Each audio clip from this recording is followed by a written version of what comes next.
Hello good people, this is Angie and you're watching Angie on Bonds. If it's your first time here, please subscribe and let's walk this journey of investing in bonds together. So today we're going to talk about the various terms used in these whole bonds investments. I know there are terms that sound really technical, but I want to just simplify them and tell you what they actually mean. So we have the primary market and the secondary market. I know you keep hearing about, primary market, secondary market, and it can be confusing. What's a primary market? Now, you see the way you can go to a farm to buy a produce directly from the farmer. That's like a primary market. You're getting a bond directly from the central bank.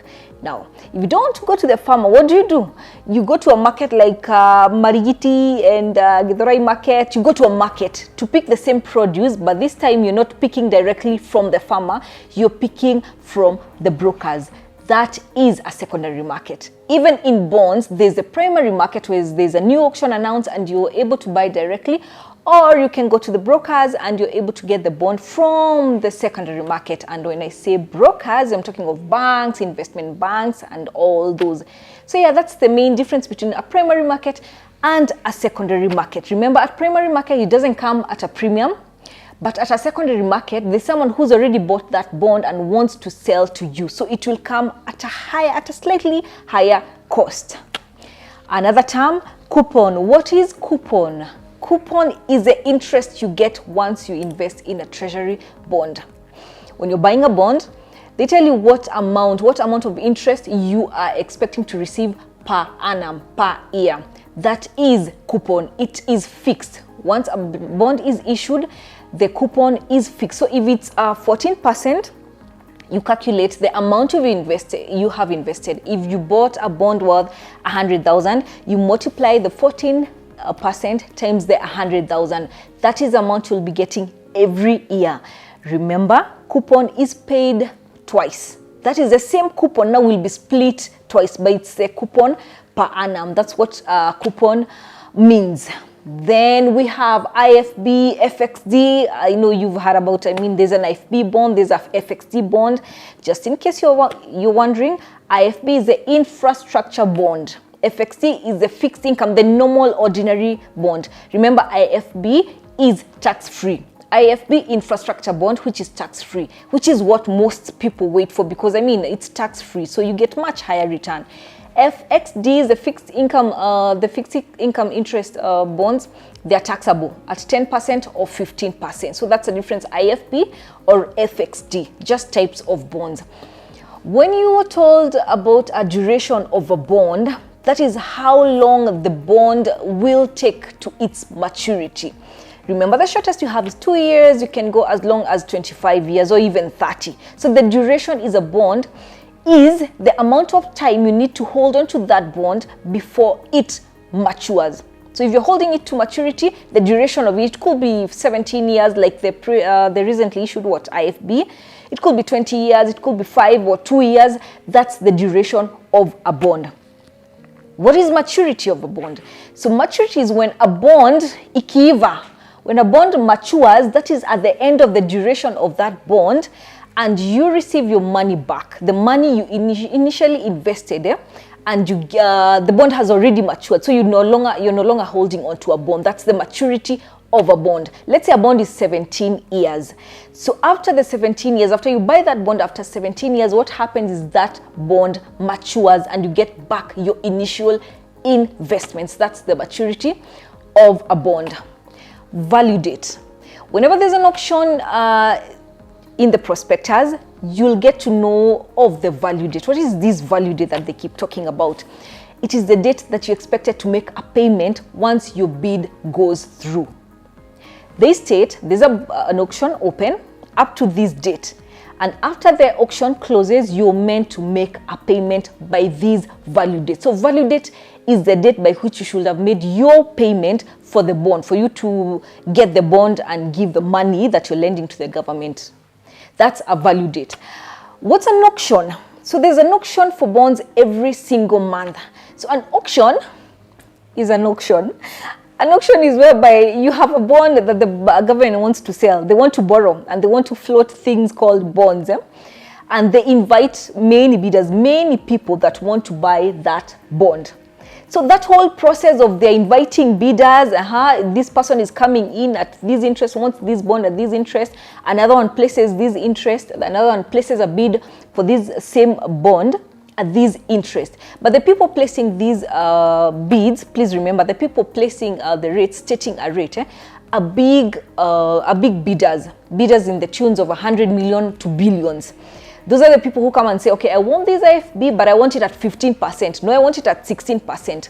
So then after the auction closes, then CBK will sit down and look for, at the average. They'll arrive at an average rate that will be used to determine the coupon of that bond. So that whole process, and then you're told if your bid is successful or not, and then you have to go and pay. That whole process is what you call an auction, a bonds auction. It's just like any other auction that you see around. That's a bond auction.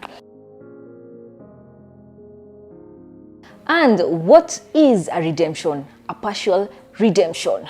Redemption song. What is a redemption in bonds?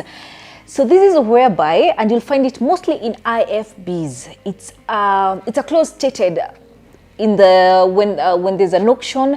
It's stated that this particular bond has a partial redemption, and this means that part of that amount that you're investing might not go through the whole duration to maturity. For example, the recently issued IFB 1 2023-17. It's a 17-year bond, but it has a partial redemption in 2033. After 10 years, you get back the 50% of your initial investment. For investors that invested above 1 million, they get their money back, half of their money back in 2033. That is after 10 years. Then the remaining goes all the way to maturity for 17 years. And any investor of less than 1 million gets all his cash back after 10 years, as opposed to the 17 years. So actually, so that bond, if you bought that bond and you bought less than 1 million, you invested less than 1 million, then it will mature after 10 years, not after 17 years. It has a partial redemption. This is usually stated whenever there's an auction. You can just read all the details. It will always be stated like 50% of your amount will be given back after these years, and 50% goes all the way to maturity. So that's just a clause in some of the bonds, especially the IFBs. That's a partial redemption. Please remember that the amount that will be redeemed must be free of any lien. It shouldn't be having any loan. Remember, you can borrow a loan based on that bond, but any amount that needs to be redeemed shouldn't be having any lien on it. So what is tap sale versus reopening? You've heard of a tap sale. Like right now we have a tap sale on the recently closed IFB 1 2023-17. What's a tap sale? Tap sale, you see a water tap, same thing. So when an auction closes, that tap is closed. When an auction is open, there's a tap running and you're able to go and get a bond. You're able to go fetch that water. Then when the auction closes, but then after that, if the government still wants to get some more funds based on that particular auction, they open, it's like they open a tap whereby you can still go and fetch water. You can go and get more of that bond even after it's closed. So right now, the auction for the IFB closed last week, but a tap has been opened, and anyone who wishes to go and top up what they bought, or someone who missed that IFB, can go and apply it in the primary auction. It's usually a very small window. It's a very short duration. In 3 days, the tap closes, or if they fill it up with the money that they need, if they get enough bids, they just close that tap. So it's just a small window of an auction that has been previously closed, but now open to allow people to bid some more. But a reopening of a bond is whereby the government now floats a bond which is not new. Remember, the bonds are issued every single month, but it's not every time they issue new bonds. Lots of times they will issue old bonds. Like, let's say they'll have like an IFB 2021/21, which was issued in 2021, but you can see them reissuing, reopening it again. So the good thing about it for them is that we already know the coupon. So we are not bidding because we know the coupon. We just go and place the bids for that particular bond, having known, I mean, we already know all the characteristics of that bond. That's a reopening versus a tap sale. Face value, when you're paying for a particular bond, the face value is the amount you're bidding for. Like if you're applying for 100,000, a million, 150,000, the face value is 100. The face value is a million. That's the face value. As opposed to consideration. The consideration is the actual amount that you're paying the bank. For example, in a reopening, you will realize that most of the times you won't pay exactly, like if you're bidding for 100,000, you will not pay exactly 100,000. There'll be some accumulated interest. Because remember, this bond has been paying a coupon, or even if it's the secondary market and you're paying at a time when it's already accumulated some coupon. So you need to pay for the bond plus a bit of that interest that is accumulated. And if it's the secondary market, premium, because someone is selling that bond to you. So that the whole amount will not be 100,000 that you want to buy. So if you want 100,000, you might end up paying like 105,000. So 100,000 is the face value. You're buying a bond worth 100,000, and coupon will be paid based on the face value. But the consideration is the actual amount that you pay, which could be higher. And in some cases, it could be lower if you happen to buy a bond at a discount. Maybe someone bought this bond and wants to sell it and is really desperate to sell. They can end up selling it at a loss to you. So you purchase, maybe you spend 98,000 to buy a bond of face value 100,000. That's the difference between a face value and consideration.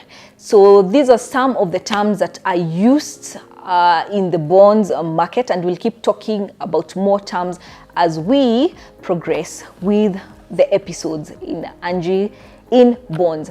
Don't forget to subscribe, and remember there's an email indicated right below here. If you want to have a one-on-one session as an individual, as a company, or as a chama, I can talk to people. I can guide them through the whole process of purchasing a bond and investing and everything that involves that. Just drop me an email there and I will respond on that. Thank you for watching.